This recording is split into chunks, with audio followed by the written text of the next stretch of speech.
resilient elevator. I recently stepped into a hotel elevator. After the door closed, a friendly bot voice ever so kindly advised us passengers that this elevator is resilient. Resilient elevators? Have the machines now taken over? Has the resilience hype gone too far, or is there more to it? Stay with me for the next few minutes as I elaborate how traditional risk management, ERM, and resilience interlude. What actually is it?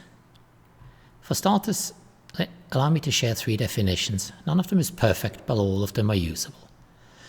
Number 1, resilience begins where ERM stops. Number 2, what doesn't kill you makes you stronger. That's Friedrich Nietzsche. And an even punchier, pun intended definition, everybody got a plan until they got punched into the mouth, by Mike Tyson and Joe Louis. Over the past 2 years, most of us learned what good forward-looking enterprise risk management does for an organization. In addition, we also realized when and how good ERM reaches its limits in terms of efficiency and effectiveness. So when is ERM good enough? ISO 31000 refers to best available information as a principle of good ERM. This serves as a very tangible guidance where and how to stop it during any given iteration. We have to address the difficult to imagine risks during the risk identification process.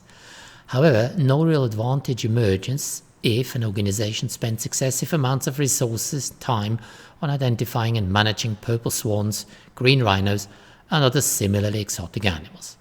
Good ERM positions any organization sufficiently far to the right of the steep part of the utility curve, and that is under most circumstances good enough.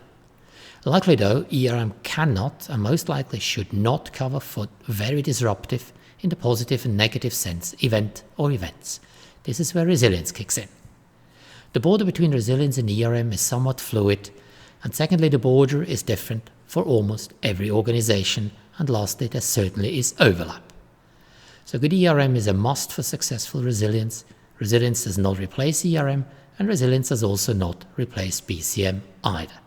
Importantly, when you set up and or refine your ERM framework, you should spend quality time to understand where on the utility curve your ERM now is and how far do you need to move it in either direction to remain effective and efficient. Defining and implementing a tangible enough risk appetite statement is a very good gauge to validate your approach and the corresponding outcomes. This is a very good starting point to build resilience in excellence. We have ample experience with working with our clients in architecting appropriate ERM frameworks and ensuring that resilience has a sound and sustainable base. Contact us via any of the options shown in the show notes below or a simple LinkedIn email. Thank you very much for staying with me during the past few minutes. Head over to the Megrow podcast on YouTube and listen and watch to all our episodes. Please leave a like and hit the subscribe button to receive automatic updates. Falls Sie diesen Podcast gerne in Deutsch hören, dann finden Sie alle Sendungen auf YouTube unter Megrow Podcast und der Playlist in Deutsch.